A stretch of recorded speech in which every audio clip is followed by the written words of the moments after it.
You're going to hear a new, a unique, and I believe accurate revelation explaining the mark of the beast.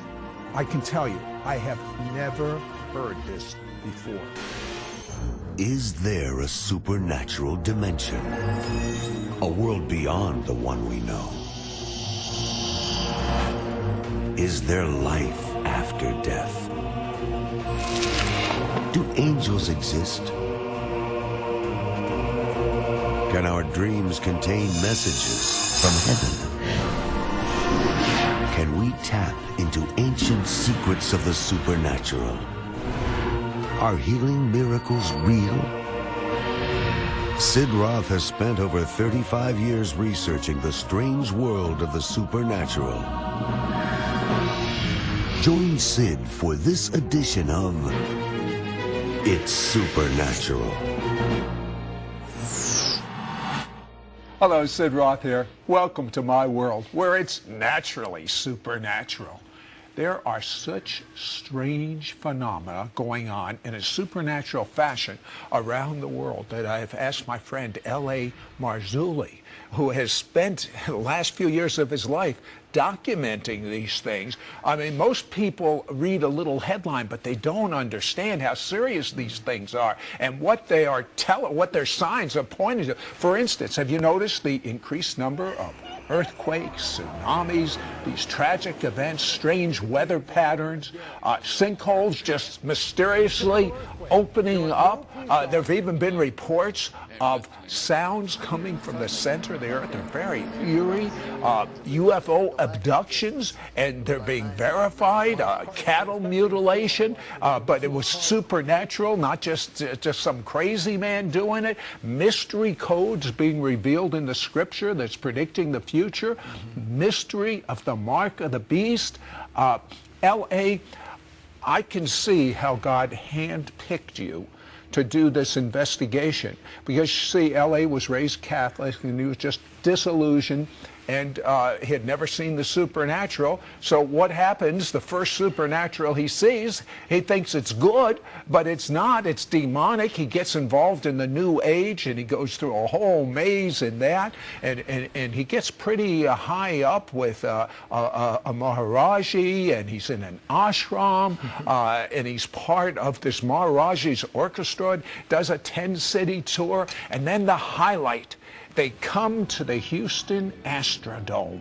And what was the purpose of them coming to the Astrodome? It was a gathering of all the devotees of Maharaji into the Astrodome. Numbers were sort of, they expected tens of thousands of people. It wasn't the case. They probably had about 20,000 people. But the purpose was, it was called Millennium. And we were told that this was going to be a life-changing event. And it was life-changing for me only because I saw something while I was on that platform with the orchestra that night that sort of gave me a hint that maybe what I was looking at wasn't what I thought it was. What did you actually see? Well, I mean, you weren't looking for this, no. But you had a revelation of there was something there beyond the people. Mm-hmm. There was a large platform which was the stage, and behind the stage was a dais. And the Holy Family was perched on this dais with the guru on the very topmost part of the dais. And this was in an evening service, and the crowd was applauding and just, lots of energy from the crowd, and the orchestra played and got the crowd warmed up. And then the guru came out, had this big crown thing on. And I remember my friend nudging me like this and said, take a look behind you. And I glanced back like this. Now, here were the members of this so-called Holy Family, the mother, three brothers, and the guru on the highest part of this dais. And as I looked at them, I had no words to describe this, or no dialogue to articulate it as I'm doing so now.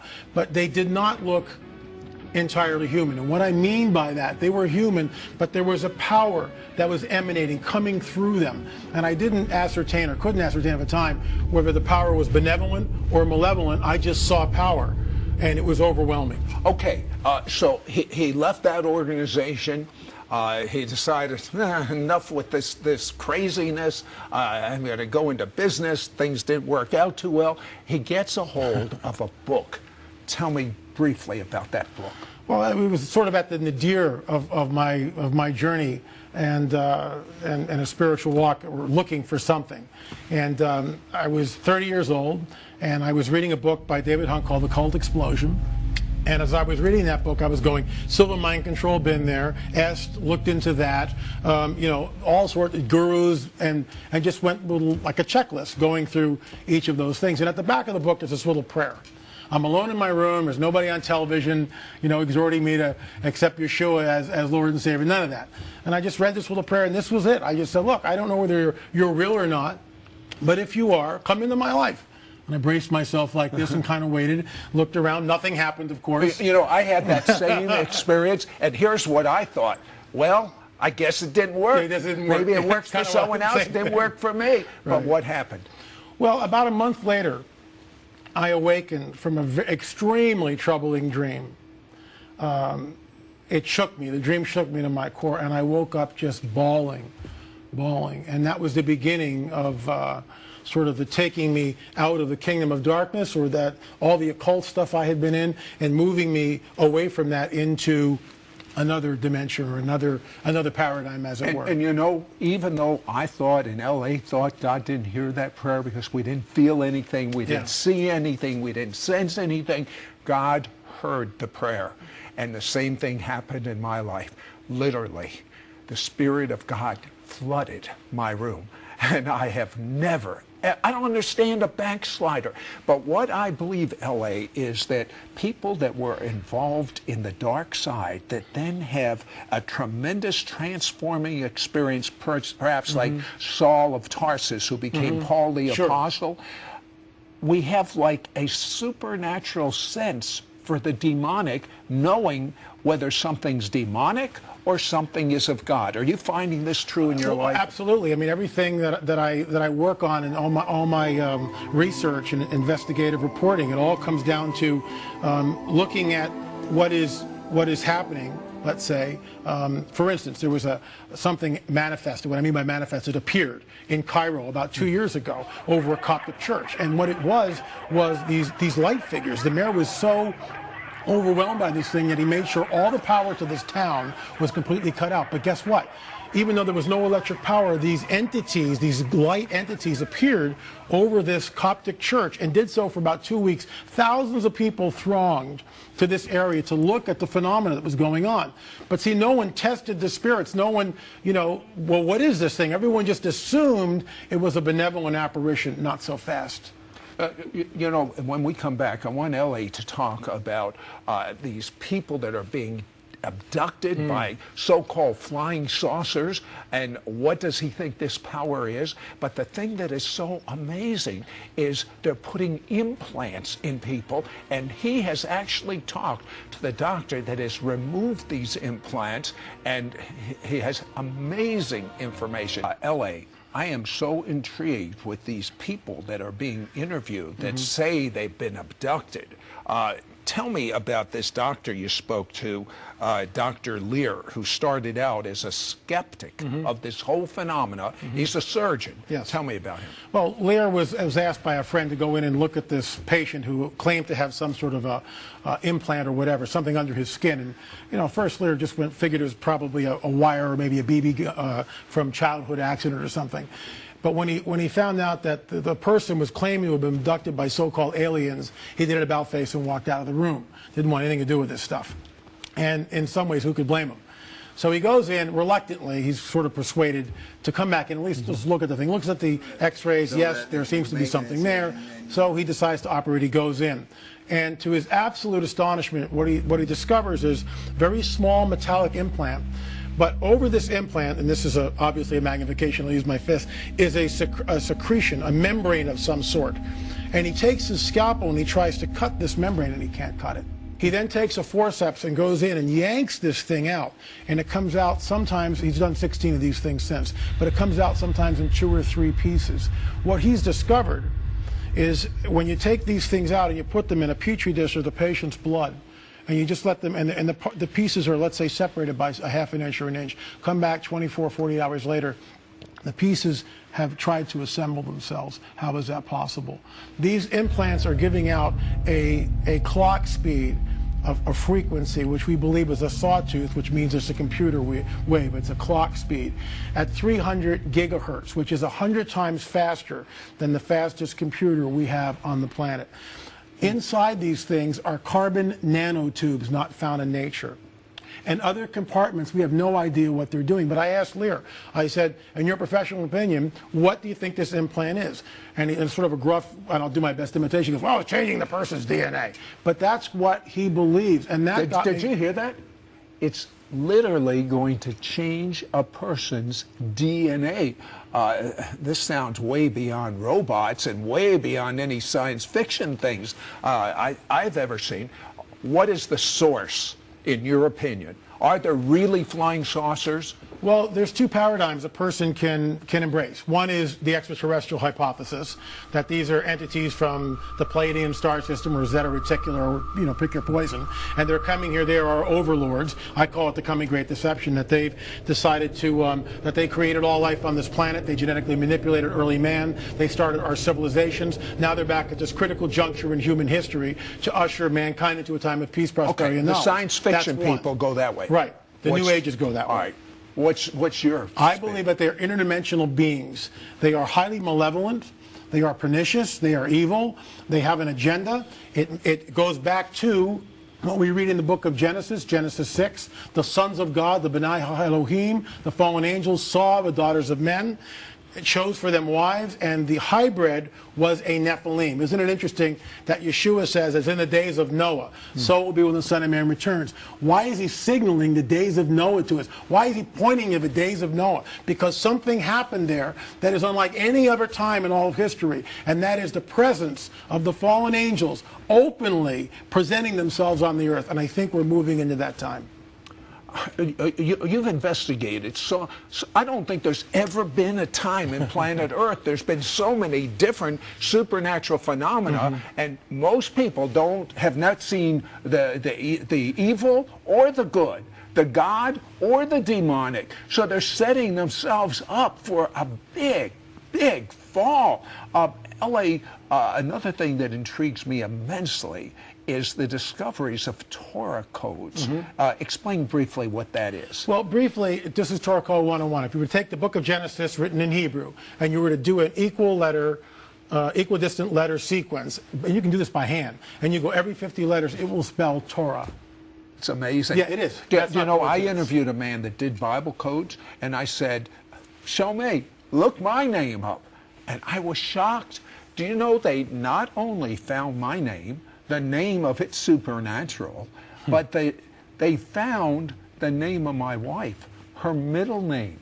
She has a unique middle name. I've never even heard of anyone beyond her mother that had that name. It's thoroughly. I mean, that was in the Bible codes. I am not a skeptic of these things. They recently found President Obama in the Bible codes. What did they find? Well, they did. If you go to Ezekiel 38, chapter 38. Ezekiel 38? Ezekiel 38, chapter 38. Have you read the headlines lately? Iran and everything. Absolutely. Definitely. And I'd love to talk about that. But and you can do this without a computer. So you don't need a computer to do this. You can just go to Ezekiel 38. If you can read the Hebrew, it spells Obama. In that passage of all the things that seem to be happening right now, President Obama's name was there? Tell me that again. Well, that's incredibly bizarre.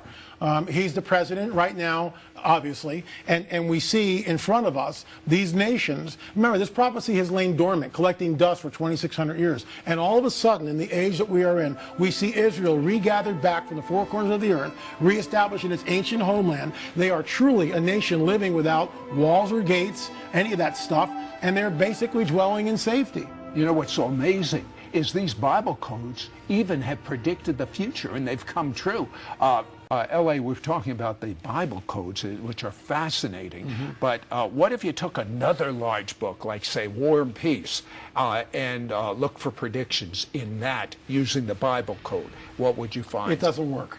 Plain and simple. It just doesn't work. It's not even remotely the same. But there are things of predicting the future. For instance, the Prime Minister of Israel, Rabin. Tell me about that. Well, there was a Bible code that was done with Yitzhak Rabin's name, and in a very very tight grouping of letters. Yitzhak Rabin, assassin will assassinate. This was done a priori before the event. That's very pretty specific. Intense. Absolutely. But it even gets wilder than that. Someone found it and went to the Israeli authorities, but obviously they didn't pay any attention. What about these? The Bible predicts there'll be strange signs in the skies. Tell me a few. Well, certainly we're looking at objects around the sun that NASA seems to redact. Those images from the SOHO twin satellites, redact meaning they brushed them out several hours after researchers will look at them. Good question. I don't know the answer to that. Tell me about the moon. We looked at films from YouTubers all over the planet who were looking up at the moon, filming the moon and going, hey, I'm not an astronomer or anything, but I'm looking at this body and it's not where it should be. It looks different. It looks weird. Well, if one person says that, you kind of dismiss it. But from all over the globe, people reporting the same phenomena.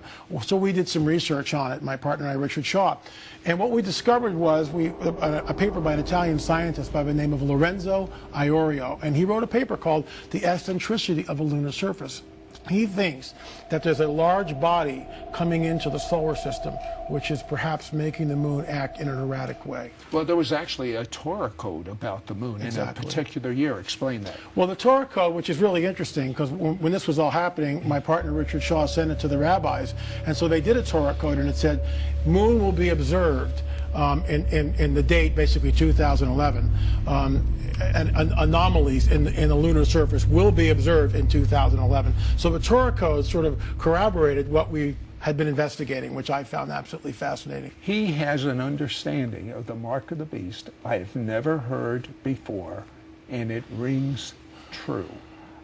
I think it's historic what you're going to share. Will you do that right now? I'd love to. Thank you for allowing me to do this. We see in Matthew 24, Yeshua states something, as in the days of Noah, so it will be when the Son of Man returns. Alluded to that before. What differentiates those days are the presence of the fallen angels. But there's also some other dynamics in that passage which we overlook. One of them in particular is the length of lifespan. 5, 6, 7, 900 years old people lived, and I believe that's literal. They lived to 900 years or older, okay? Hold that thought, then jump over to the book of Revelation. It says, and we all get this one, that anyone who takes this mark will not be able to buy, sell, or trade. That's an easy one, right? But then we find out that anyone who takes this mark, whatever this thing is, grievous sores will appear over the body. Then we find out in the book of Revelation also, anyone who takes the mark is immediately thrown into the lake of fire. There's no grace, there's no mercy. It's just, you've got the mark, bam, you're in a lake of fire. Not my words. Those are the words of Yeshua, and those are in the book of Revelation. A little further on, we read something which is not necessarily tied into the mark of the beast, but here's the deal. It says that in those days, the days of the mark, men and women will seek death and not find it. How can that possibly be? I've held the chip from Dr. Lear in my hand. I've asked him point blank, what is this thing doing? It's changing the DNA. This thing, and this is how they're going to do it. This is the chip that people that go into flying saucers have the surgery. These are the prototypes. By the way, did this doctor find that these people were loonies? No, not at all. All these people that have been abducted, most of them, I would say well over 90%, do not want any notoriety. In fact, they seek anonymity. They're not interested in any type of publicity. They just want the thing out. Why doesn't the U.S. reveal all the information they have on flying saucers? Other nations have done it. Well, the other nations have done it. Greece, the United Kingdom, France, Belgium, Germany, Japan, Mexico, Brazil. They've all released, I should say, what were at one time top secret documents. We don't do it, and I think the reason is simply this. They fear some sort of a backlash, religious backlash. What happens if people all of a sudden find out that maybe the God we've all believed in isn't? This is what I call, Sid, the coming great deception. And I believe it's been orchestrated for thousands of years. Let's go back to this changing the DNA. Okay. Why would someone want a chip inside of them? Here's the scenario. Let's say there's a war, upcoming war in the Middle East, and we see some sort of a nuclear holocaust. Remember, this is just a scenario, okay? So we see a nuclear event in the Middle East, perhaps in this country, and all of a sudden, mile-wide UFOs begin to manifest, begin to appear all over this planet. How is that going to affect everyone? But they'll come with two things. They'll come with a free energy source, and they will come with a chip, and this goes right back into what Matthew 24 states. They will come with this implant, which when you take it, will bring you into, as a member of the New World Order, Okay, and when they scan this thing, not only will have its medical records, but it will change and correct your DNA. That's what we'll be told. So in other words, you'll live longer, I You'll guess. live to 500 years disease-free. Woo. All this. So who's going to say no? Only That's someone that knows the Lord. Exactly. Only. And you can see why they'd be enemies of the, Absolutely. of the We'd world. be looked at as Neanderthals. How can you possibly believe in this ridiculous mythos of a Judeo-Christian God? Why not just take this mark and live disease-free for 500 years? It sounds like a great deal. And I've held it in my hand, and this is what I think it's coming, and it's the only thing which fulfills all that criteria which we just spoke about that's found in the book of Revelation. And as far as timing, isn't it interesting in this whole scenario of what we see shaping up right now of the nations coming against Israel is on the horizon with Obama's name in the secret code? It shows you how soon it'll be that the Messiah is going to return. Tell me about the rapture vision you had, real brief, because there is a blessed hope. I didn't seek this. I didn't in any way. I was getting ready to go in the shower, so unlike our last guest, I didn't fast or pray or any of that stuff. I was just getting ready to go into the shower. I was not in the body or out of the body. I can't tell you, just like Paul says. All I know, I was snatched up. I found myself in the heavenly scene. I was there for 3 seconds. 1 second, 2 seconds, 3 seconds. Bam, back again. Second one, I look around and I can see that we're not sandwiched in like sardines, that there's 20 to 30 feet between myself and other people. We are all looking in the same direction. That's second one. Second two, there is a holy, reverential silence which permeates the entire scene. You can hear a pin drop. No one's asking, gee, where are we? There's none of that. Everyone knows exactly what's happened. It's a holy, I can't even describe it. The best words I can, holy, reverential silence. The stillness is unbelievable. Second three, I realized to my utter amazement that my sin nature, and what I mean by that is all the little nasty stuff that we do that crops up even though we don't want it to. It just crops up and sort of eats at us. Our anger, our bitterness, whatever it is. All that was gone. And I was liberated. That's in 3 seconds, and then bam, I was back and I wept. Well, let me tell you something. This has never happened to me before, but a few days before this interview, I woke up from a dream, and this is what I was saying in the dream. Jesus is coming soon. Jesus, I said it 3 times. Jesus is coming soon. I say to you, Jesus is coming soon. Are you ready?